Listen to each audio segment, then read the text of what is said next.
Hey, what's going on? It's Bill Burr, and it's time for the Monday Morning Podcast for Monday. Monday, May 14th, 2018. How are you? What is going on with you? Oh, really? That is interesting. I just feel like for me. Do you know, I went to for Mother's Day. By the way, happy belated Mother's Day out there for all the women out there who are mothers. And, you know, there's nothing more important or loving and giving than the way they go on and on about mothers. Remember that on Father's Day. Jesus Christ, that's like a fucking blurb, you know, at the bottom of the stock exchange. Oh, by the way, happy Father's Day. There's nothing more important. Anyways, you know what I mean? They're the quarterback. They get all the fucking glory. As a father, you're the left tackle, you know, protecting their ass, and nobody gives a shit. They don't even know when you get traded. Nobody's sitting in the stands wearing your jersey, right? Who the fuck buys a fucking left tackle's fucking goddamn jersey? Is it the guard? Is it the guard position? Is that the one that's all important? Is that the one? I'm sure everybody who plays fantasy football and never competed in their life will let me know that that's not exactly. It's not the tackle. It's the guard. Or is it the tackle? I don't give a fuck. So we went to the Getty Villa, which is a museum. And evidently it's by this guy, John Paul Getty. And John Paul Getty evidently was a really rich guy. And like a lot of rich guys, he didn't pay any taxes, evidently. So he went out and he bought a bunch of art. John Paul Getty, let's see, didn't pay taxes. Let's see if this comes up with anything. The reason why J. Paul Getty refused to pay the billionaire refused to pay kidnappers. Oh, that was kidnappers. The tragedy of the Gettys. Oh, now I feel bad. What happened? Severed ears. What happened? Safari can't open this page. Is this still an active case? The billionaire who refused to pay kidnappers to save his grandson's life. What? Oh, man, what a cold bastard. The upcoming film, All the Money in the World. When the fuck did this come out? Oh, it's a film. That doesn't mean anything. That means it was based on a true story, and then everything else is going to be bullshit, right? It's like that movie Hidden Figures. They start like taking real people and then they combine them together and they take three people and they combine them into one person.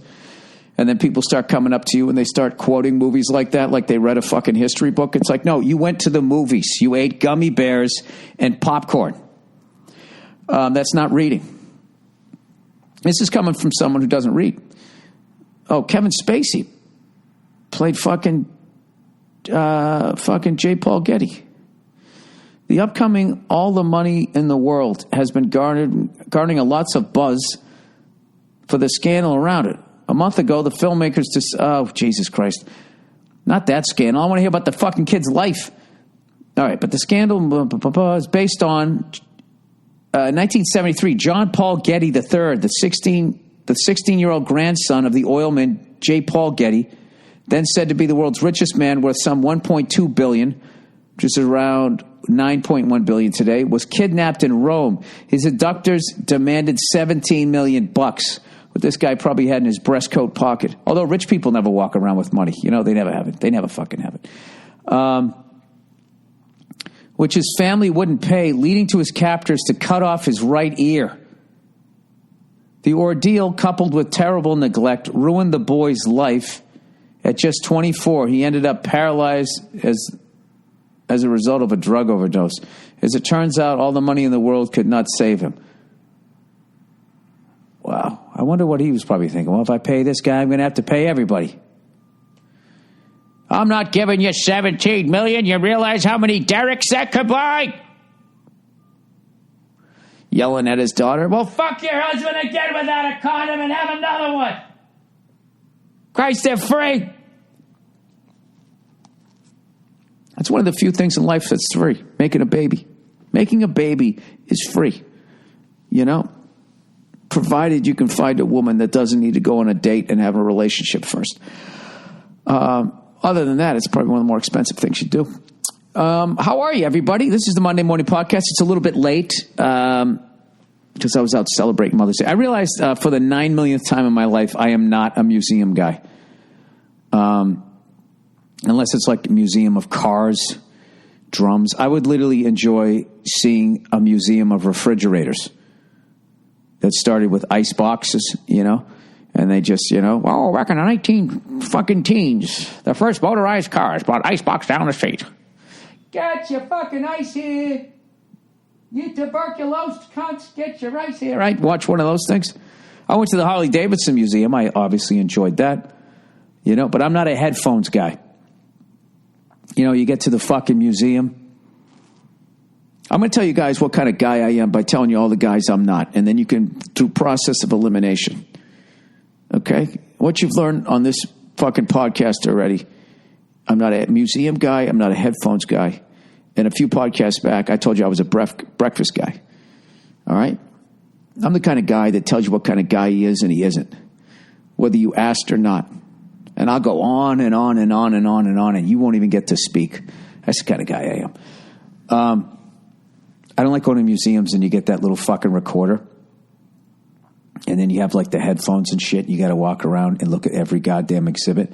I just kind of blow through it and get a gist. And if anything catches my eye, I'm fine with it. I don't need to look at every goddamn knick-knack and see what like a brooch looked like in the Middle Ages. So I went to the J. Paul Getty Villa.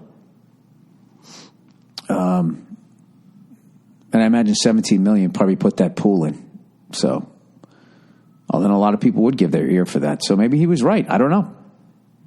I don't fucking know. Anyways, that's what I would do. If my parents were that fucking rich, my parents were that goddamn rich, I would die of a drug overdose or something.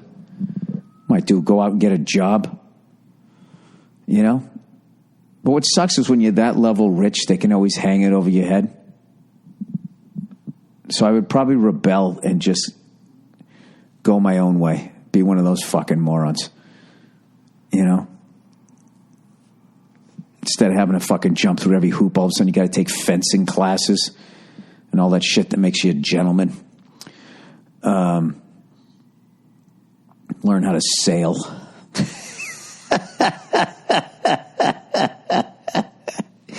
All that rich white shit that if you're in a fucking will, you know what I mean? First of all, someone that has that amount of money, for the most part, as far as the movies tell me, when I sit there eating, I don't eat gummy bears. I always go with the fucking peanut M&Ms. You can't get the ones that don't have peanuts in them. When you get the plain M&Ms, if you actually eat a movie-sized bag of one of those, you are so full of sugar, like you start having like disturbing thoughts. You got to get the peanut M&Ms, I think, or I'll get the chocolate covered almonds. Hey, I'm a fucking peanut M&M guy. I'm not a plain M&M. When did I start saying what kind of guy I am? This is some middle-aged shit. You realize that? When you start talking about that shit, trying to carve out, hoping somebody someday is going to make a statue of you. It ain't happening. Do you realize how many people you have to kill and oppress in order to get a statue made out of you? If you don't have an athletic ability. But even then, you got to crush a lot of homers, dunk a lot of balls, score a lot of goals, throw for a bunch of touchdowns. You got to do a lot of shit to get a statue. Everything's a lot. So if you're in power, you have to oppress a lot of people. You have to kill a lot of people, or maybe die tragically. It's not worth it. You know what I mean? Even if you're like fucking one of those athletes that gets a statue, because then what happens? You missed your kids growing up. And while you were out there fucking, getting your Gordie Howe hat tricks, what were they doing? Huh? They were out there getting kidnapped, getting their ears chopped off. So, I guess what I'm trying to say is it's a price that everybody pays. So I went through that museum, and the only thing I liked, they had a giant ball of Play-Doh that for some reason took somebody 20 years to put together. And I can't imagine how much their significant other must have complained. I know as a guy, I don't know if my wife just started doing that with the Play-Doh. After a while, I'd be like, it keeps her happy. She's I was going to say she's out of my hair, but I don't have any. Yeah, other than that, I don't know, it's just a bunch of fucking weird-looking statues. Nobody looked happy back in the day. You know, everybody's just fucking grumpy. That's because most people died by the time they were like 20. Like, you know, like now, like people have a problem contemplating their own mortality because you can, you know, even if you're a moron, you can pretty much live a good 70 years. So you don't have to think about it for a while. You can stand there on your smartphone, right? As you take a picture of the menu and then text, what should I get, to your fucking boyfriend or your girlfriend, whatever your deal is. But back then, you know, people like you got a fever and you just died. You know, you fell off something. You know, your leg turned fucking black. You just fucking, people died back then. You know, they didn't just keep going the way we do. Once you fucking, you know, anything happened to you back then, you've just fucking died. Mothers giving birth died. Babies in them died. 2 for 1 right there, you know. It really is amazing. You really have to appreciate the level of fucking that has been done globally for us to get to this level. I guess maybe it's science, you know, coming up with aspirin and shit like that. You know, this is even dumb for me. I'm literally stepping outside myself listening to this. Here's a funny story for you. Real quickie, all right? Last night I went down to the Comedy Store. They had the memorial ceremony for Mitzi Shore, the woman who started the Comedy Store and ran it for decades. And basically because of what she did, I got to all of these comedians that I watched that made me want to be a comedian was because that she started the place and looked out for them and all of that stuff. So I had to go down there, you know, even though I only met her twice. One time I didn't really even meet her. I was auditioning for her. And they were like, this is Mitzi Shore. And she barely looked at me. And I went up on stage. And I don't even know how much time I did, but she was gone by the time I got off. And her review was, he isn't ready. As much as that pissed me off, she was right. I wasn't ready. And then years later, I got in. And I talked to her briefly. So, you know, I didn't want to go up. You know, I hate when people go up on a memorial service and talk when they didn't fucking know the person. So, unfortunately, I didn't get to know her. But I definitely more than profited off of all the work that she did and all the comics before. So thank you to all of them. So anyway, so I'm down there and, you know, I'm getting to watch all these people talking, telling them these hilarious stories about Mitzi in the Comedy Store back in the day. And this person comes up to me and goes, hey, you know, I guess like an audience member or something. I was at, you know, comedy groupie or some shit was going, hey, I was in fucking, I was at your show the other night. Were you trying out a bunch of new stuff? I said, you know, a few things here or there were new, but, you know, for the most part, you know, it's proven stuff. And she goes, what about that Me Too stuff? And I said, oh, no, I've had that since, you know, shit started going down. And she goes, would you like to hear my opinions of that material as a woman, as a female? She goes, would you like to hear my opinions on that material as a female? And I just go, no. I walked away.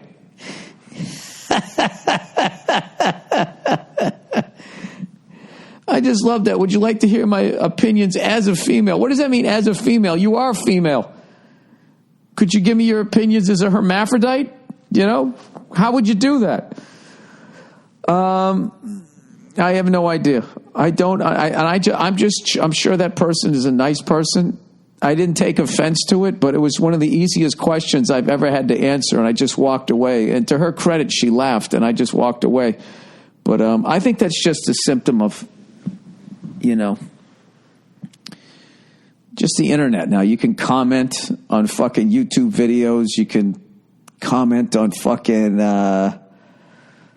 you know, fucking spew every thought you ever fucking have on a podcast. I'm literally talking to myself, so maybe that's what the fuck it is. But I've never in my life, I've never had a conversation like that. It was fucking bizarre.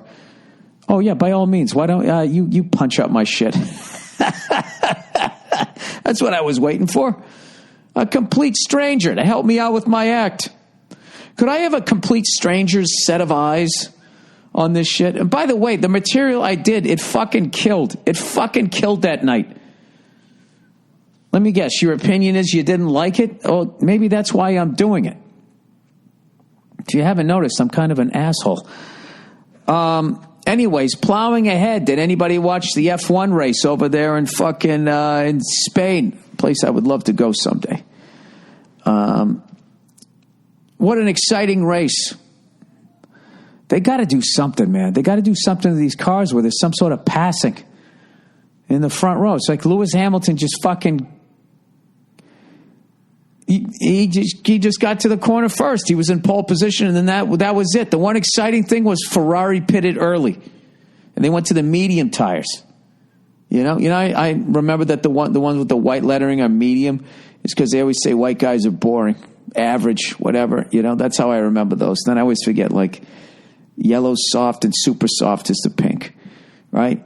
And I'm not going to get into the metaphor about that. But anyways, the only exciting thing was when Sebastian Vettel pitted early and changed his tires. And it was just like, is he going to be able to catch him? And that was answered pretty fucking quickly with a resounding no. And somehow Lewis Hamilton, after such a shitty fucking start, is fucking, he's back in first place again. And I don't know why. It bugs me. That was just because years ago, I remember when, he was asking his teammate to fucking help him out. This is when he had the fucking Days of Thunder Ricky Bobby shit going on with that fucking guy. What the fuck was his name back in the day? Nico Rosberg. They didn't get along. So Nico was being a teammate for him a few races earlier, and then when it was flipped and Nico was winning the race and they needed Lewis Hamilton to do something, basically do the same thing that Nico did for him, he fucking refused, which is not what you're supposed to do. He went Kobe Bryant on it. I want the ball. And ever since then, I was like, fuck it. Fuck this guy. I don't like this guy with his red private jet. All right, I'm stalking him. I don't literally not like the guy, but that was just one of those things. It's just like, I don't know. So anyway, so I've somehow, being German and Irish guy, I should be rooting for the fucking Mercedes team, right? I'm mostly German. But for some reason, I'm rooting for Ferrari. Maybe because it's just every fucking year, it's like Mercedes wins. The 2 years that I've been watching it. I think that's what it is. I don't know. Lewis, would you like to hear my opinions of your driving as a male who doesn't drive competitively? So anyways, I'm up here in San Francisco. That's why I had an early flight today. That's why the podcast is very late today. Flew up here. It was funny. I checked the weather in San Francisco, and right before the window opened, I said gloomy and shitty, and that's exactly what it is. Although the sun's coming out right now. This everybody talks about Seattle, how it rains and it's fucking gloomy and all that. I don't know. I've had more sunny days on shows in fucking Seattle and Portland combined than I have every time I've come here. It's just always just sort of, you always have to have a jacket. I can't, if I ever started a store here in San Francisco, I wouldn't try to fuck with the burritos because everybody's got that locked down, but I would definitely have some sort of jacket and hat store. It's just fucking miserable here, and I'm staying at this hotel. I'm doing one show a night, 7 p.m. shows. I love it. I'm an old guy. I love the 7 p.m. one show. Done at 9 o'clock. I come home. I get in the bed. I fucking relax.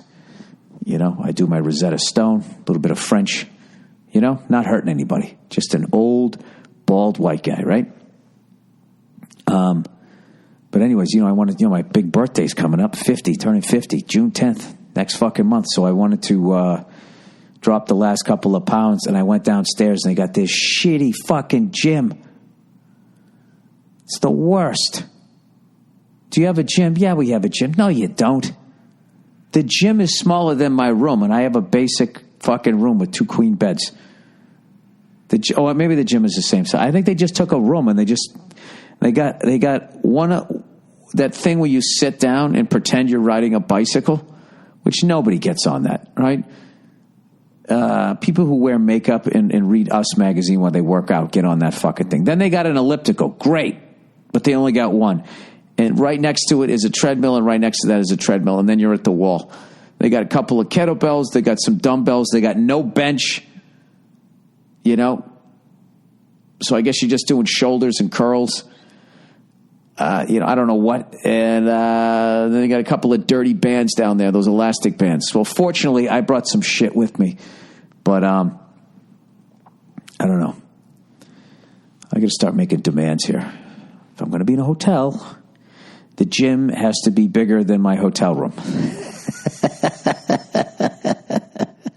Can there be more than one? Because you know what's going to happen. You're going to go down there, and it's just going to be fucking, you get down there in the morning, there's just going to be those gym rats down there just fucking all over those things, sweating and shit. Oh, it's going to be gross.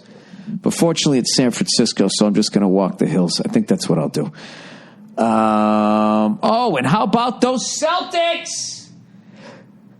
I taped the game. I didn't see 1 second of it. I was over at the J. Paul Getty Pavilion, whatever the fuck I was, the Villa, which you actually, when I do solo flights, I fly out of Burbank a lot, and I go all the way out past Camarillo. I always call it Camarillo because of Rich Camarillo, punter for the Patriots.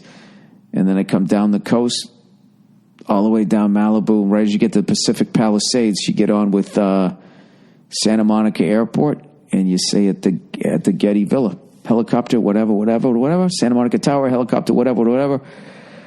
Southbound along the coast at the Getty Villa. Requesting fucking eastbound transition through your fucking airspace. Sorry, I'm out of it. This is why I never do podcasts when I fly. I don't know what the hell happens. I flew Southwest, and there was no fucking stand-up on the flight. It was great. No bad stand-up on the flight. And cruised right up here, great flight and all that. And anyway, so yesterday I was at the Getty Villa, and that's when the Celtics game was on. I missed the whole fucking game. And I don't know how we did it, but we beat them, and we won by 20 points, which is amazing. But I'm thinking that might have been like a fucking hangover game because, they were idle. That's right, because they swept Toronto. So Game 2 is fucking huge. Game 2, I actually think if we win Game 2, having watched 3 Celtics games this year, if we win Game 2, I think Game 2 is a must win. Because they got LeBron James. LeBron James, one of the biggest enigmas I've ever, as far as like what that guy has done versus the level of shit that he gets. I don't understand it. Are people ever going to forgive that guy for taking his talents down to South Beach? All right, so he went down there. He was part of a couple of pile-on fucking teams, but then he went back to Cleveland and won them their first fucking championship since fucking Jim Brown in 1965. That should have been the end of the movie. The man redeemed himself. I've never seen a guy, no matter what the fuck he does, people find a reason to shit all over him. And what kills me is, meanwhile, Kobe Bryant demanded free agents every fucking year. Forced Shaq out of town, cost him a fucking championship because Shaq was still in his prime. He went to Miami, they won there. Never gets any shit. Or doesn't get nearly as much shit. For the life of me, I don't understand why LeBron James gets so much shit. He's literally willing this team into the conference finals. So whatever. Other people don't understand that guy. I get who that fucking dude is, and I think if we don't win Game 2, we have no shot at winning this series. And even if we do win Game 2, because of LeBron James, I don't know. I got $200 on this series, though. Somebody talked me into it. I was like, dude, I ain't got a fucking... If we win 2 games, I'm going to be thrilled. We got to the Eastern Conference Finals, without Rick Roby and Eric Fernstein. Who's that guy we got from the Cavaliers who's out? I already don't remember his name. The other guy there, Mo Howard, that we got from fucking Utah. I missed every Celtic game this year, just about, except for like maybe 2. I know Jaylen Brown and Rozier and Tatum have been the story. Kyrie Irving, there we go. I think next year we're going to look pretty good. It'd be great to get another championship before the Lakers rebuild. I don't know. We'll see. We'll see what the fuck happens.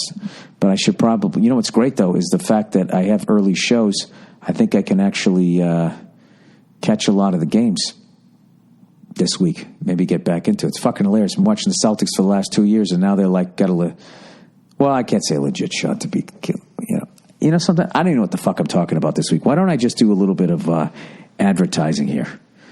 How about that? I went old school, by the way. I brought all my shit up here. I brought all my podcasting stuff up here. Something I haven't done in a while. And you would think if I were to bring all my equipment up here, I'd actually have a decent podcast, but I haven't. All right. Simply Safe, everybody. It's important to protect your home with a home security system. How can we protect your home and your privacy? That's what I love about Simply Safe. They obsess over details like no other home security company. Here's an example. Simply Safe has a camera you can control from your phone. You know what? In the future, they're going to have something that tells you if somebody coming up your walk is a person or a robot. That's what I'm guessing. But they want to protect your home and your privacy, so they came up with this brilliant idea, a privacy shutter for their camera. Now Simply Safe... What? I don't even know what just happened there. An example. Simply Safe has a camera you can control from your phone, but they want to protect your home and your privacy, so they came up with this brilliant idea, a privacy shutter for the camera. I don't understand how... What is your face looking out of the camera and the guy breaking in can see it? Or are you worried about somebody on the bus looking over your shoulder and seeing where you live, going, oh, I recognize that shrub? I don't know what's going on right now. Now, Simply Safe wanted you to be able to hear the shutter click so you know it's closed. They wanted to have a light on it so you could easily tell when it's on, and they needed it to work for the entire lifespan of the system. So Simply Safe got to work testing different metals and hinge designs for months and months. The result, an effective home security camera with a thin, lightweight aluminum privacy shutter that will work every time. I don't understand what they're protecting you from. What's the privacy? It's that kind of attention to detail that sets Simply Safe apart. It keeps your family safe. I don't know what they did, but it seems like they work real hard on it. Simply Safe isn't just a home security. It's home security done right. Check out Simply Safe today at simplysafeburr.com. At simplysafeburr.com to learn more about Simply Safe today. Hey! simplysafeburr.com. I could read that 1,000 times and I wouldn't understand what the fuck that is.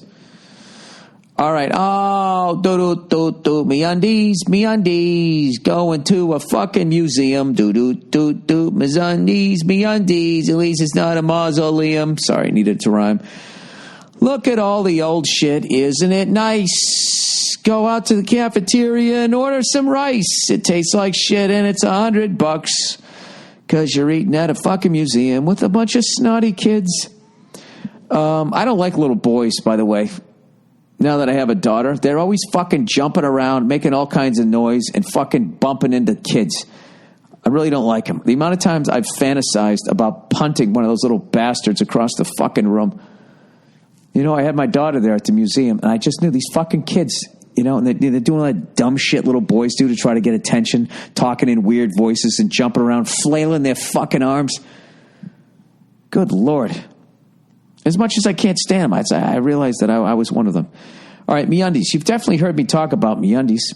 You know, the fun, comfy undies that feel just as good as they look. To those of you who haven't tried them yet, listen up. You can get incredible underwear sent to your door with MeUndies. Meaning, no more hunting around for the perfect pair at a crowded store and eventually settling for good enough. This is how spoiled we are as human beings now. Going out and buying underwear is considered to be a form of hunting.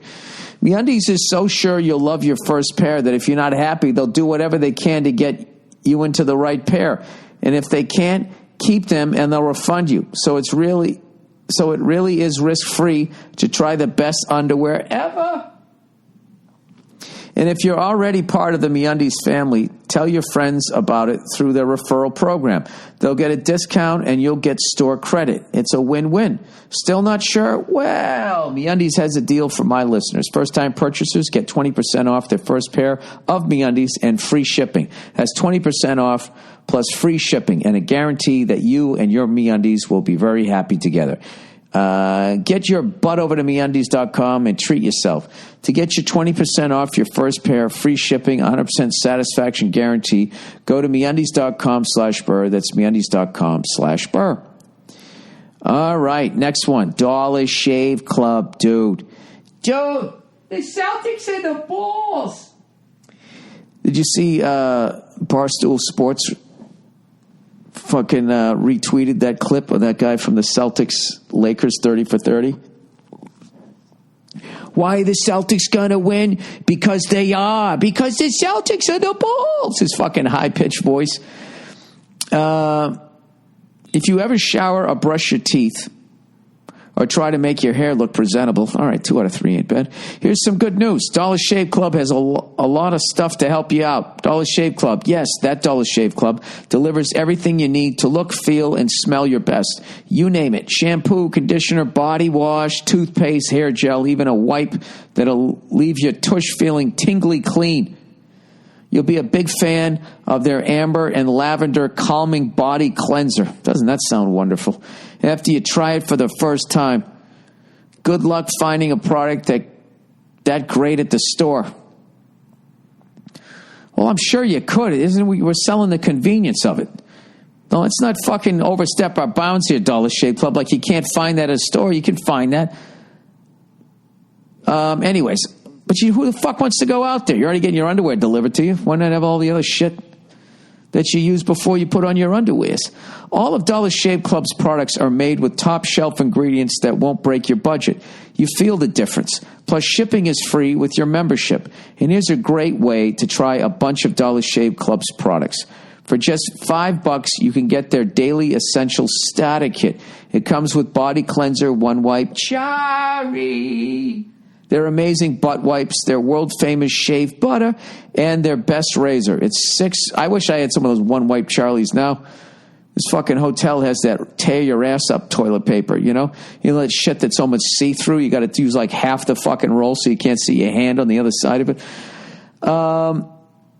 And their best razors, a 6-blade executive razor. Keep the blades coming for a few more bucks a month and add in shampoo, toothpaste, or anything else you need. Speaking of your next month, for a limited time only, use the code BURR at checkout to get $5 off your second month of the club.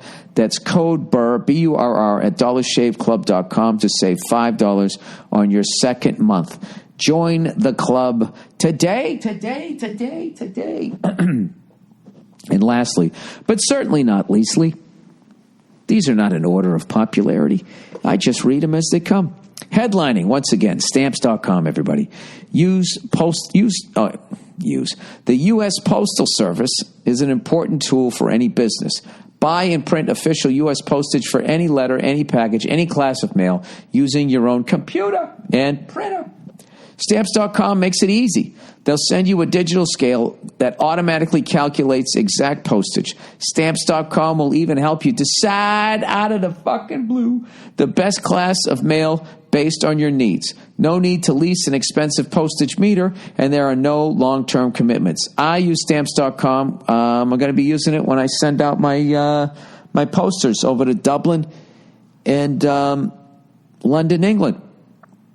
I'm a moron. If I can figure it out, so can you.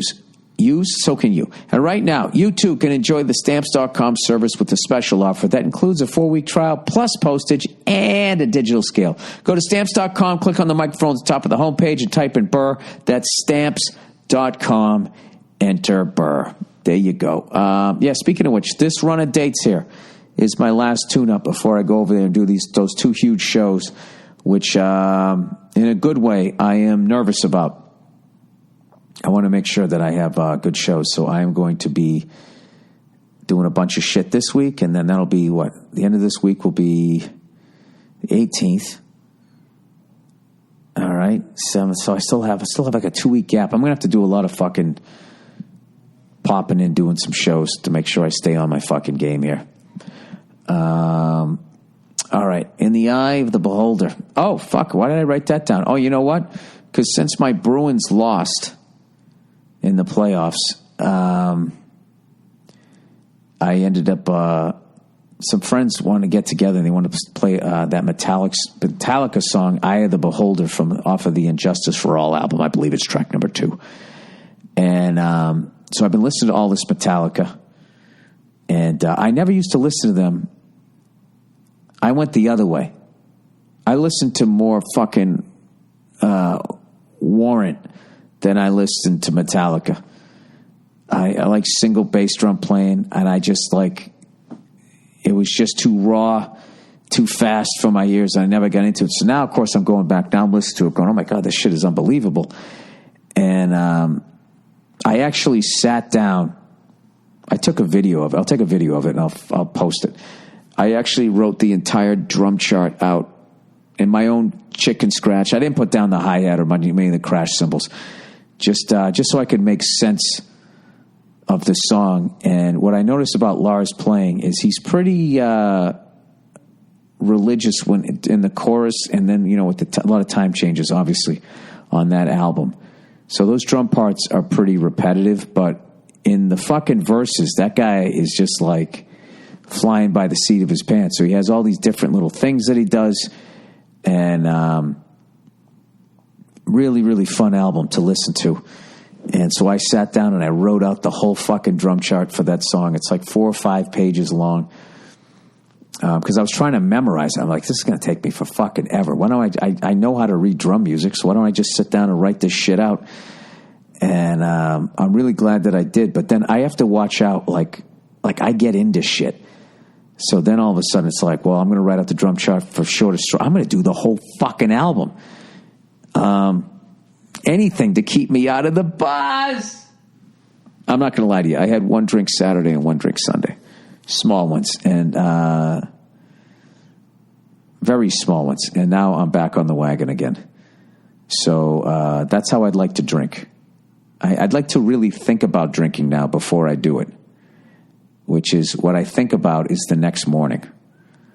And how awesome I have felt not drinking. So... I had a very, very, very fucking incredible tequila. And it wasn't even a finger, like as far as how much I poured. Maybe it was a finger. And I just sipped it. It was nice. I really enjoyed it. Didn't even have ice on it. Nothing. Just really nice. And then that was it. And then I was done. And then I had a water right next to it. And I immediately if I go to the water, that fucking... makes me not go like, oh, I'm going to have a fucking bunch of these. So, anyways, I think I'm going to, the goal anyways is just kind of chill this week. And, I've been talking to a couple of my buddies who've just been starting to slow down a little bit with the drinking. And it's just more like, I don't know, how you look at it, because I am not by any means a young man anymore, and that shit will fucking age you and kick the shit out of you, and life is hard enough. I don't need to be adding that, So, anyways, speaking of which, I found a healthy place near my hotel, and I just walked down there, got that stuff and all that shit, So, I guess I got it. It's time to pass the baton, okay? Partying is a young man's fucking game, and I'm done with it. There, I said it. I want to be done with it, I should say. Every once in a while, though. Every once in a while. I go to that one big college football game a year. I go to the Rose Bowl. And, whatever. Maybe 3-4 times a year. But other than that, I'm fucking done with this shit. Okay. I hope, anyways. All right. Ex-wife pretended to be my parole officer. Okay. Hey, Billy Blue Balls. I wish I was making this story up, but I am not. Well, how would she pretend to be your parole officer without you knowing? She must have done it to somebody else. Somehow she must have fucked you over. Anyways, I'm in my early 40s and had been married for 12 years. Unfortunately, The marriage ended in a divorce last year. Well, when she found out you were in the mob? How the fuck? You're married for 12 years. This guy's like a responsible fucking dude. He ends up going to jail. Even though we had no children, my wife got to keep the house in the divorce settlement. Of course she did. Of course she did. But they're always victims, and the guy's always the fucking asshole. Divorces and alimony are expensive. So for the past year, I've been renting a townhouse. Well, dude, you're doing fine. You're renting a townhouse in this little community where most of the other residents are elderly couples. Oh, I see. So you waited for someone to die and you moved in there. I love it. I enjoy, just don't steal their fucking Social Security checks. I enjoy living here, and even though most the other residents are older, there is a nice community center that has a tennis court. Yeah, and you're fucking beating everybody, feeling like a young man, and a pool, and events during the week, and sometimes even live music. So all in all, not too bad of a situation. Well, about 3 months ago, I met this great lady, and we began to date. My ex-wife found out and did not take it well that I was back in the dating pool so quickly. Yeah, because why get in the house? Well, you know, she just got the fucking house. So she went around to all my neighbors pretending to be my parole officer. Wow. Well, they're all witnesses. Why don't you sue her for defamation of character? Can you do that? She claimed that I am a registered sex offender, and she was following up to see if I had gone around door to door to admit to my neighbor I was a sex offender. Oh, you got to sue the shit out of this woman.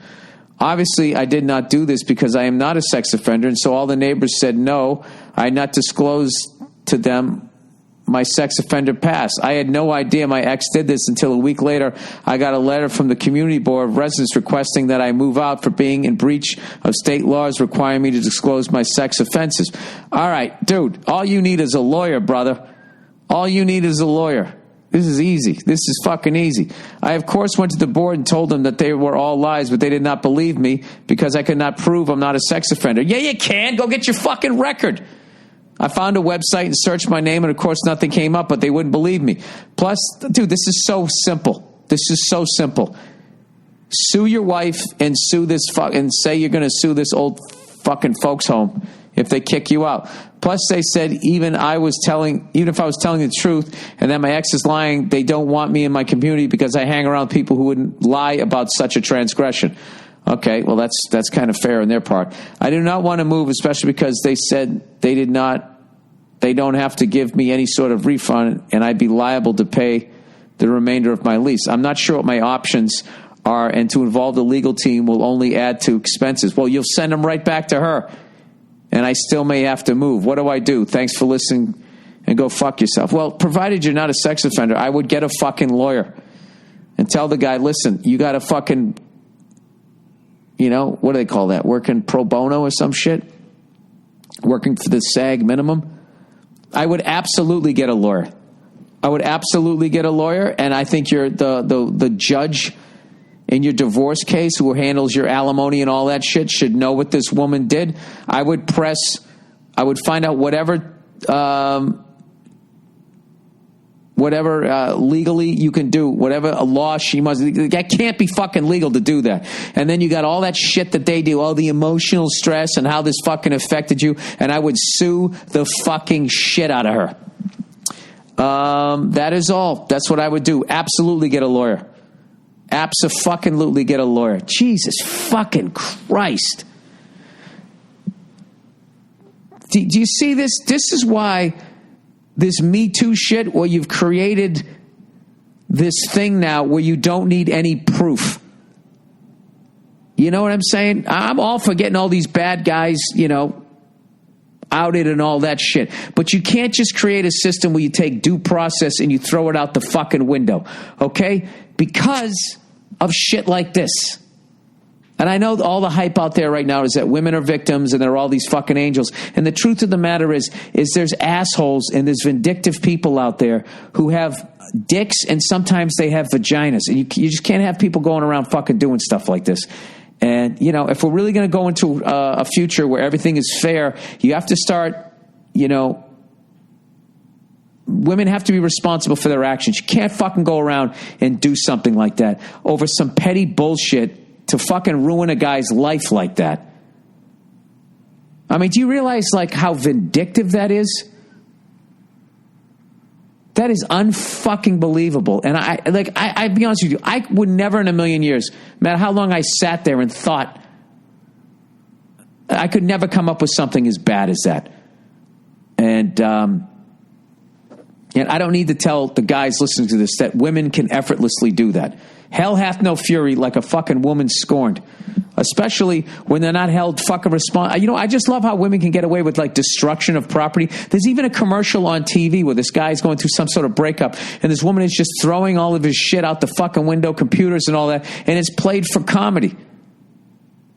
It's fucking considered hilarious. You know what I mean? Which, fine, I can roll with that, but you can't, have some overbearing guy screaming at his fucking wife played for comedy anymore. I guess you used to be able to do that. But, sir, if you were actually innocent of everything that she just did there, I would absolutely. You know what, dude? Why don't you start a startup?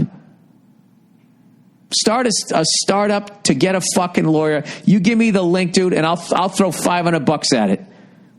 Sue the shit out of her. If she fucking did this to her, sue the fucking shit out of her. Good luck to you. All right. And I'll tweet out the fucking link and everybody just get on this thing and let's get this guy a fucking lawyer so he can get on with his goddamn life. He's not doing anything wrong, according to him. Okay? As long as what he's doing is telling the truth. Other than that, I think I might be giving $500 to a sex offender. Kidding. All right. Crazy wife. Jesus. Hey, ladies, can you guys write in too? Because I want to keep this balanced. I don't want this to be a fucking sausage fest here. All right. All right. Crazy wife. I have a wife I met overseas. All right. Well, you know what? That's your fucking fault. All right. You know, you're going to go over there and they're going to have their fucking wooden shoes and their awful teeth. I mean, you're going to be over here and bring her around the Buffalo Wild Wings. What do you think's going to happen? Anyways, he goes, I'm 25 and she's 22. We're not technically married since we didn't finalize the paperwork. Okay, then what is the problem? We just had the ceremony, which is the only reason this question is worth asking. Otherwise, I just deal with it. Okay, fair enough. By now, it seems like the possibility of dealing with the consequences of dropping her is the better option. Okay, this already feels like you've already made your decision. You just want me to back it up.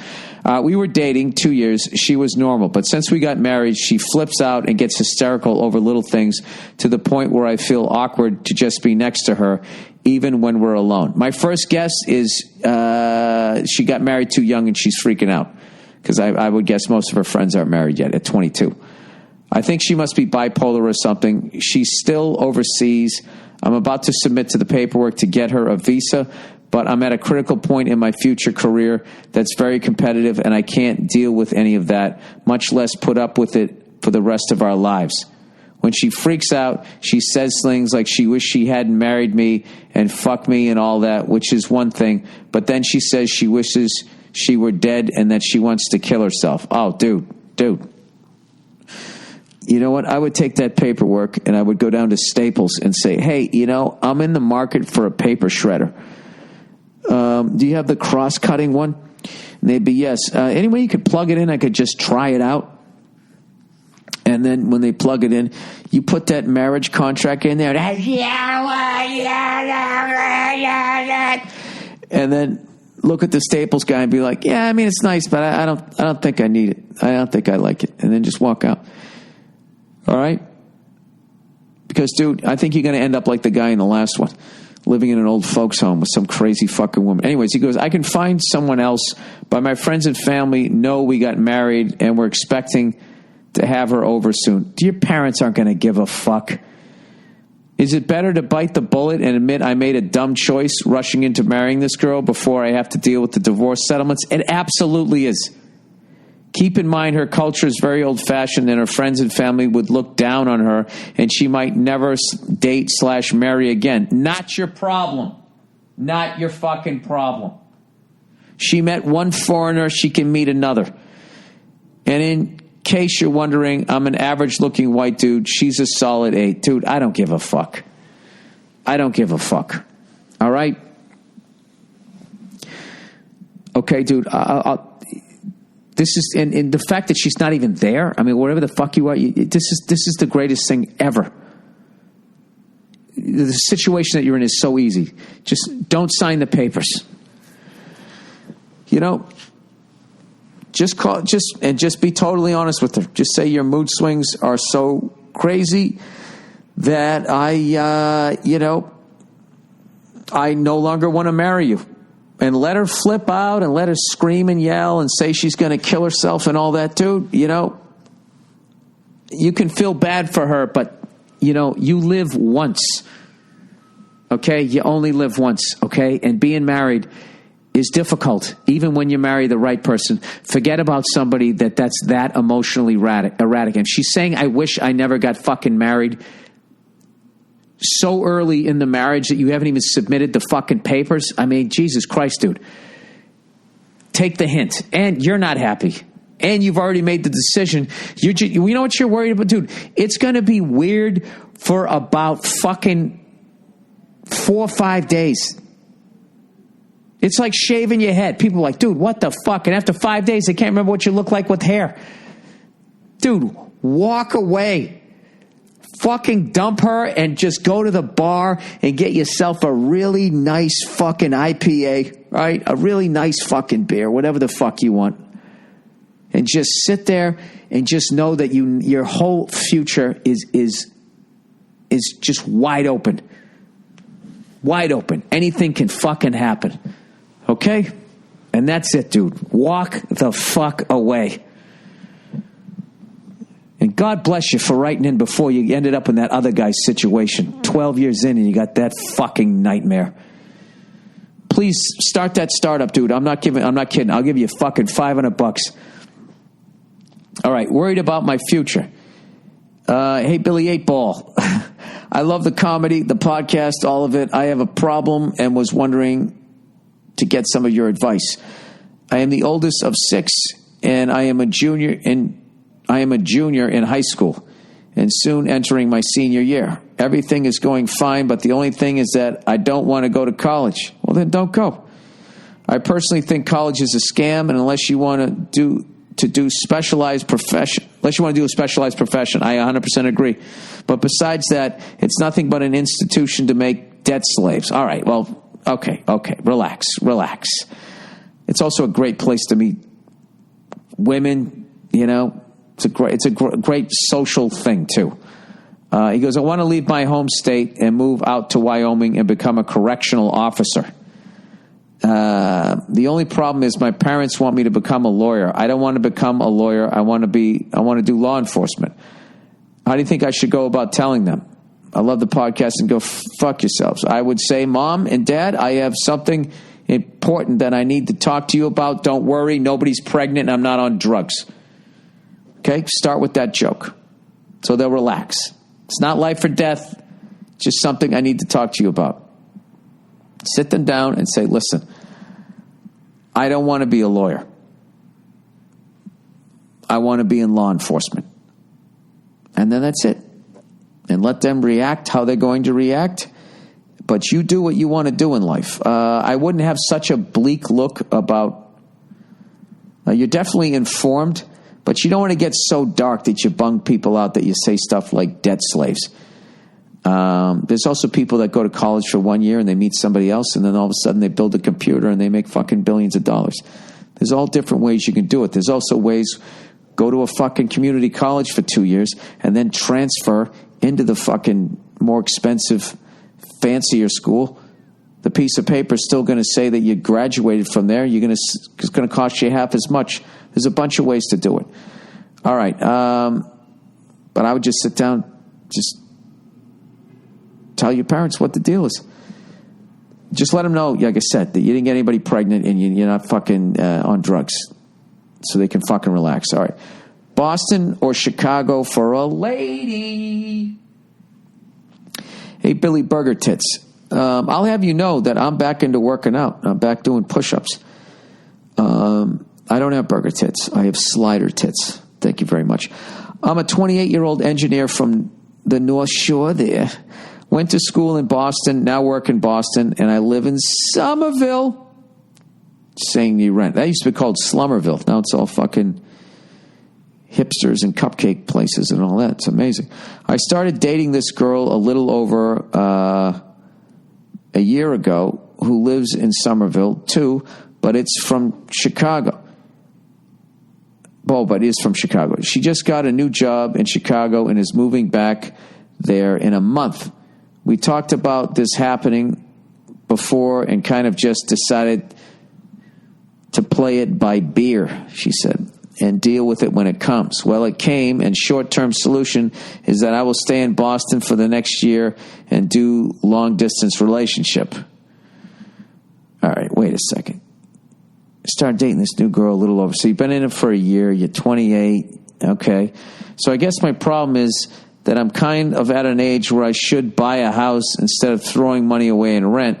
So if I decided to move to Chicago, I think we would settle down there and stay there. But I love living in the Boston area. Granted, I've never lived anywhere else, so who knows what it will be like. I'm still very close with all my high school friends who all live around here. My old man's always on me about buying a house here and wants to fix it up together. If I move to Chicago, that doesn't help. Do I choose the girl and life most likely in Chicago, or stay here, save up for a house, be close to friends and family, and try to convince her to come back to Boston?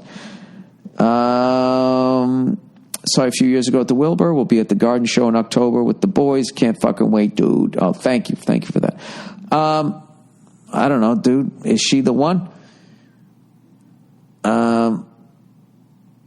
That's what I would ask myself. Why don't you do this? Over the next fucking year, why don't you go out there and visit Chicago and see if you like it? And see if you still like that person. The great thing is you don't have to make this decision right now. And if you wait another year to buy a house, no biggie. Okay? As far as making a rash fucking decision, dumping this person or buying a place in Boston or buying a place out there before you know about it, I would just go out there and I'd get the lay of the land. I'd get the lay of the land there. I can tell you... Chicago is an incredible city. I love it. The food's amazing. The people are amazing. The sports there are incredible. But, you know, who's kidding who? You're always going to be a Celtics, Bruins, Red Sox, and Patriots fan. You just have to be. But now you got the sports packages and all of that. But I can't tell you, since 1995, I have been living behind enemy lines as a sports fan. I don't think it'll be as bad in Chicago. I just lived New York and L.A., so it was like fucking Yankee fans and Laker fans. So it's just that bullshit. Also during the curse of the Bambino. But that is a big decision. And I don't know how much you're into this person. All right? I would think if it was your soulmate, it would be a no-brainer. And you just go wherever the fuck she was going. Within reason, though, because you can meet your fucking soulmate. You know, if they're going to some shithole, you know, you're not going to want that. But Chicago is not a shithole. Yeah, I mean, I can't make this decision for you. But if you think, I don't know. You know when you know. You know when you're with the right fucking person. So if you feel that, then I wouldn't, you know, worry about going somewhere where she lives, because it's Chicago. I mean, that's a good move. Chicago's fucking great. Went from Boston to like fucking, I don't know, Albany. No offense, Albany, but you know what the fuck. I don't know, dude. I can't make this fucking decision for you. But I wouldn't buy a house or move out there until you figured it out. How about that? Your high school friends, but you guys are all going to get married and have kids, and then you're never going to fucking see each other anyways. I can tell you that. Or barely see each other. Or fucking go out and have to be home by 9:30 or 10 o'clock for the sitter, which is a really healthy life, which is why I wished, you know, I got married and had kids a long fucking time ago. I wouldn't be fucking out there running around. Staying out all hours of the night, which is what I would do because I didn't want to go back to the empty, lonely hotel room. So I would stay out as long as I could till I was about ready to fall asleep, and I would just come into the hotel room and just fucking collapse. So there you go. There's my advice from a fucking moron comedian. All right? That was my opinion as a male. For me. Anyways, all right, go Celtics. Game 2, Red Sox and Yankees tied in first place, which is fucking awesome. Red Sox was on fire. Now we've cooled off. Now the Yankees are on fire, tied for first place, and maybe they're a game ahead. It's right where you want it. It's right where you want it. It's no fun being in first place if the Yankees aren't there as a Red Sox fan, okay? And we've played each other 6 times, and we're 3-3. So hopefully we'll get to, battle it out in September. Maybe we both make the playoffs. We meet once again in October.